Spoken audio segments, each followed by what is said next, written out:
Oggi comunque. Allora, chiamo qui sul palco le ragazze che collaborano con noi. Allora, Roberta, Barbara, Manuela, Marianna e poi le ragazze che andranno ad essere vestite, Elena e Chiara. Ci siamo tutti? Io lascio la parola ai ragazzi e grazie. Ringraziamo Francesca per questa piccola presentazione, ringraziamo anche le ragazze per essersi prestate a questo momento, in particolare a Chiara e ad Elena. E siamo pronti a iniziare. Le ragazze indossano ciò che è l'intimo, la camicia, esattamente sta camisa. Elena, una camicia più elaborata, caratteristica dell'abbigliamento festivo, e Maria Chiara, più semplice, caratteristica dell'abbigliamento giornaliero. Allora, la prima differenza tra le due varianti è che quella festiva che indossa Elena, la camicia nella parte anteriore veniva completamente ricamata con dei motivi floreali e arricchita nel polsino da un pizzo che prende il nome di Pollanias. Era una sorta di pizzo che veniva eseguito ai ferri o a uncinetto con del finissimo filo di cotone, si chiamava filo di rocchetto, mentre la camicia di Chiara è una camicia molto più semplice, priva di pizzi, priva di ricami, proprio perché utilizzata quotidianamente non doveva rovinarsi e doveva appunto essere il più semplice possibile. Sì, sopra la camicia, nella versione di gala, veniva indossato su Gossu, che sarebbe una sorta di corpetto smanicato che serviva appunto alla donna che lo indossava a mantenere una postura dritta e serviva a sagomare i fianchi in modo tale che la donna avesse la vita stretta e i fianchi larghi con le diverse impalcature che poi verranno montate. In questo caso appunto è un Gossu di cotone bianco foderato, legato nella parte anteriore con dei laccetti, e quindi dava appunto alla donna che lo indossava la classica fisionomia dei fianchi stretti come era del gusto dell'Ottocento. Capitava anche che nella versione giornaliera potesse essere presente questo capo, non era una prerogativa dell'abito giornaliero comunque. Aspettiamo che le ragazze finiscano di allacciare il corsetto. Era un lavoraccio anche all'epoca e da sola faceva un po' di fatica, soprattutto nella versione festiva solitamente ci si dava una mano anche per indossare questi elementi. Ok. Le calzature, molto differenti tra loro. Chiara, nella versione giornaliera, indossa degli zoccoli in legno a tacco basso, detti capuso a maneggia, con una tamoia a fascia che può essere a tinta unita o stampata, e delle calze molto semplici di lana grezza lavorate ai ferri, mentre Elena delle scarpe nere con un fiocco e a coprire la gamba una calza bianca sino al ginocchio. Potevamo trovare diversi tipi di calzature. Per quanto riguarda la versione di gala abbiamo ritrovato in paese diversi tipi di scarpe anche in diverso materiale, pelle nera o pelle marrone, diverso modello anche a seconda del gusto dell'epoca. Sono stati ritrovati alcuni esemplari di scarpette foderate, quindi anche in questo caso le abbinavano al tipo di gonna che indossavano e potevano essere anche ricamate con filo di seta oppure con perline.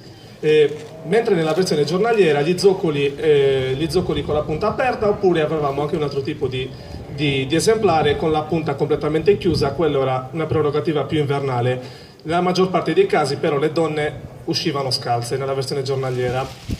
Mentre per quanto riguarda le calze ci sono anche altri diversi tipi di esemplari, non soltanto bianco. Abbiamo riscontrato anche diversi tipi di calze color panna o nell'Ottocento il colore preferito dalle donne era il rosso, come diceva anche Henry Smith nelle relazioni dell'isola di Sardegna, che appunto rimase colpito dalle donne dell'Iglesiente perché portavano queste calzette che lui chiama scarlate con l'abito di gala.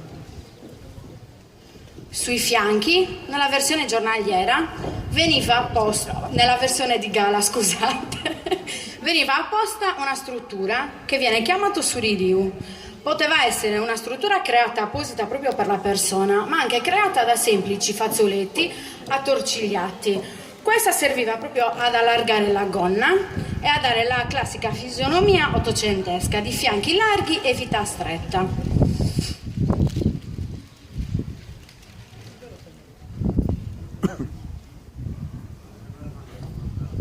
Sopra la camicia, in questo caso e sopra il sugosso, si indossava sugiponi, che è un giacchino a manica stretta. Nella versione di gala la manica era aderente al braccio con la classica forma a banana, doveva seguire il gomito e il braccio della donna.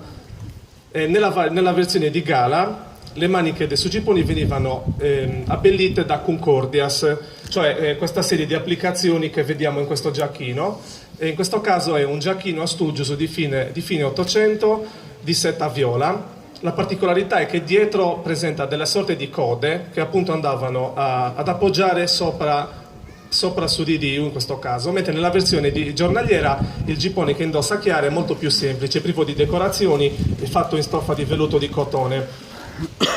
I diversi tessuti che venivano utilizzati per la realizzazione di questi kosusu nella versione di gala potevano essere tantissimi, dal semplice velluto di seta al terziopelo ai damaschi di seta o velluti operati, mentre nella versione giornaliera la stoffa più utilizzata erano lane di cotone oppure panno o semplice tibè. La manica dei sugiponi veniva chiusa da una serie di bottoni d'oro o d'argento. Nella versione di gala potevano arrivare fino a 12 per manica, e questo serviva appunto per permettere al taglio dei sugiponi di aderire ancora più perfettamente al braccio della donna che li indossava, mentre nella versione giornaliera spesso non erano presenti bottoni, o se ne erano presenti potevano essere uno, o la maggior parte delle volte erano bottoni di stoffa foderata. Sopra venivano poste una serie di sottogonne che potevano arrivare sino a 7. Nella versione di gala erano quasi sempre decorate con trine, pizzi, potevano essere in lino o in cotone, e venivano molte volte anche inaminate, in modo tale da allargare bene la gonna. Mentre nella versione giornaliera andavano a diminuire anche sino a una, ma mai mancava la sottogonna, sempre, anche le persone insomma che non erano ricche dovevano indossarla. Capitava spesso che al di sotto della gonna, anche nella versione giornaliera, si portassero delle gonne vecchie. Questo perché quando capitava che la donna dovesse uscire per fare delle commissioni anche nel vicinato, non avesse a portata di mano lo scialle, si rigirasse la gonna sul capo a far detta cogodara girata, appunto per coprirsi e per ripararsi dal freddo e dalla pioggia. Adesso aspettiamo che le ragazze finiscano di indossare le diverse sottogonne. In questo caso è una sottogonna di lino bianca con un pizzo di cotone bianco, che in alcuni casi potevano anche essere frangiate, come ha detto Maura, abbellite da diversi elementi, e questo dava proprio la forma alla gonna che poi andava sovrapposta.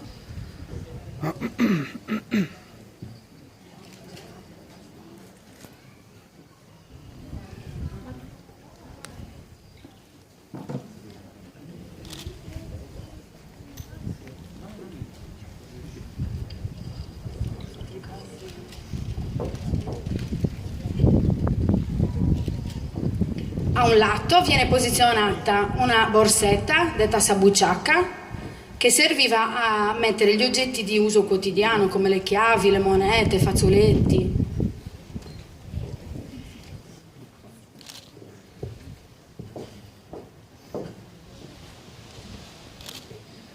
Sopra questa struttura quindi andava a posizionarsi la gonna che prende il nome di manteu. Una gonna che nella versione di gala arrivava fino a 9 teli, formata da teli che andavano da 70 a 90 cm di lunghezza l'uno, poteva essere cucita nei fianchi a tavellas, cioè a pieghe sciolte, in modo tale da dare proprio volume, o in alcuni casi anche a frungia. Nella versione giornaliera i teli diminuiscono e arrivano fino a 3 o a 4 teli, proprio per evitare che questa gonna ingombrasse durante i lavori domestici. E sotto la gonna veniva foderata con una stoffa più pesante che si chiamava neasu e serviva appunto per dare pesantezza e fare volume nella parte inferiore della gonna. In alcuni casi veniva bordata con un nastrino che prende il nome di indrollu, appunto Savardetta indrollara, perché questo bordino serviva per evitare che la gonna al contatto col terreno si rovinasse, quindi in caso di necessità potesse essere allungata o accorciata. La parte davanti della gonna è liscia, in modo tale che sopra il pannello anteriore potesse cadere benissimo il suo ventalico, cioè il grembiule, senza creare pieghe. Questo è quello che possiamo definire, diciamo, la base del nostro abito. Adesso ci sono gli elementi che possono essere definiti accessori. Uno di questi è il grembiule. Nella versione festiva è quasi sempre nero, in questo caso ovviamente di stoffe pregiate.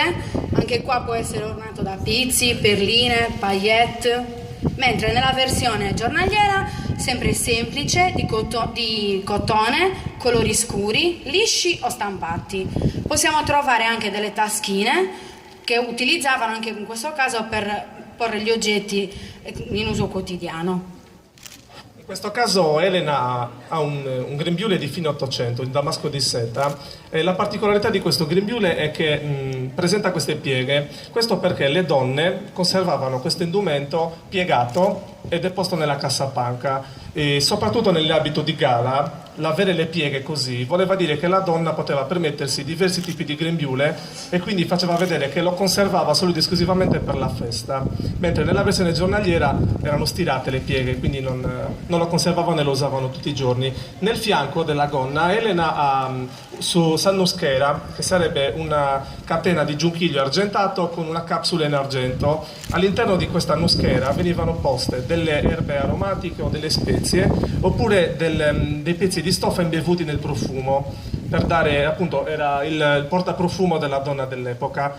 Spesso capitava anche che nel fianco della donna si legasse un ventaglio, nella versione sempre di gala. Questo ventaglio poteva essere legato o nel fianco della donna, sempre come sta facendo adesso Barbara con Elena, oppure capitava che questo ventaglio venisse posto attorno al collo con una lunga catena d'argento, che in questo caso era un vezzo portare il ventaglio per le donne di Gonnese, non solo, perché era utilizzato dappertutto. In questo caso anche un ventaglio di fine 800 ricamato in tulle bianco.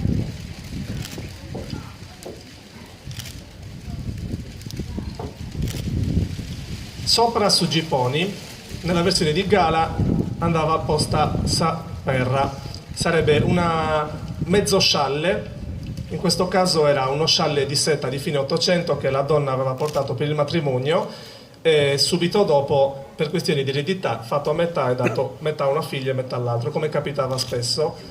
In questo caso è uno scialletto giallo e verde di seta frangiato, che poteva essere di diversi colori e con diversi ricami, anche questo qua a seconda del gusto della persona che indossava e che si faceva l'abito per il matrimonio. Come vediamo, i colori dell'abito sono completamente contrastanti. Questo perché l'abito di gala, più era colorato, più era considerato elegante. In questo caso il vento non ci sta aiutando. Veniva fermata nella schiena con uno spillino e incrociata sul petto, e i lembi della perra legati e inseriti dentro la gonna. Mentre nella versione giornaliera a Chiara stanno sistemando su Mukadori Tsugu, cioè proprio un fazzoletto quadrato che veniva piegato a triangolo e incastrato, fermato all'interno della gonna. In questo caso è un fazzoletto di cotone stampato, anche questo qua è un fazzoletto di primi del Novecento. Adesso stiamo sistemando Saverra Elena.